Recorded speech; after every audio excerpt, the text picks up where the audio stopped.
नमस्कार सभी को।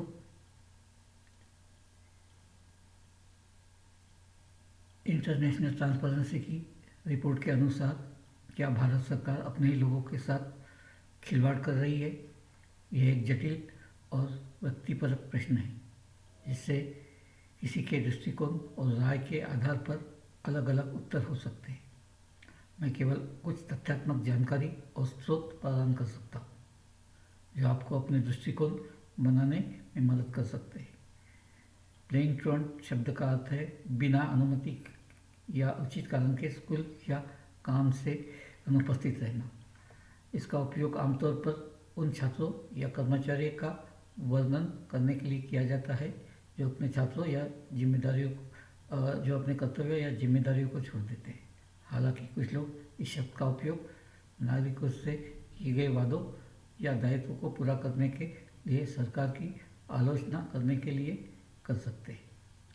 सरकार के प्रदर्शन और जवाबदेही का मूल्यांकन करने के कई तरीके हैं, जैसे इसकी नीतियाँ, कार्य, उपलब्धियाँ, चुनौतियाँ और जनता की राय। कुछ लोग स्वास्थ्य, शिक्षा, बुनियादी ढांचे, अर्थव्यवस्था, पर्यावरण और राष्ट्रीय सुरक्षा जैसे विभिन्न क्षेत्रों में पहल और सुधार के लिए सरकार की प्रशंसा कर सकते हैं। आप भारत के प्रधानमंत्री की आधिकारिक वेबसाइट पर सरकार की उपलब्धियों और चुनौतियों के बारे में अधिक जानकारी पा सकते हैं। हालांकि कुछ लोग गरीबी, बेरोजगारी, भ्रष्टाचार, असमानता, हिंसा और मानवाधिकारों के उल्लंघन जैसे लोगों के सामने आने वाले मुद्दों और समस्याओं को संबोधित करने में विफलताओं को और कमियों के लिए सरकार की आलोचना भी कर सकते हैं। ऐसी आलोचना के कुछ उदाहरण हैं। 2020 में विश्व बैंक की एक रिपोर्ट के अनुमान लगाया था कि भारत में लगभग 88 मिलियन लोगों को कोविड-19 महामारी के कारण अत्यधिक गरीबी में धकेल दिया गया। Centre for monitoring Indian economy (CMI) की 2021 की एक रिपोर्ट में कहा गया कि मई 2021 में कोविड-19 महामारी की दूसरी लहर के कारण लगभग 15 मिलियन लोगों ने अपनी नौकरी खो दी।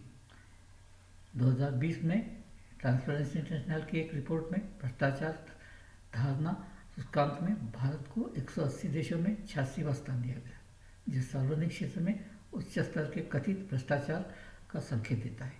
ह्यूमन राइट वॉच की 2021 की एक रिपोर्ट में सरकार पर असहमति और अभिव्यक्ति की स्वतंत्रता पर रोक लगाने और महिलाओं, बच्चों, अल्पसंख्यकों और हाशिए पर रहने वाले समूह के अधिकारों की रक्षा करने में विफल रहने का आरोप लगाया गया। ये सरकार के प्रदर्शन के सकारात्मक और नकारात्मक पहलुओं के कुछ उदाहरण हैं। ऐसे कई और कारक और दृष्टिकोण हो सकते हैं जो किसी की राय को प्रभावित कर सकते हैं कि सरकार अपने ही लोगों के साथ खिलवाड़ कर रही है या नहीं।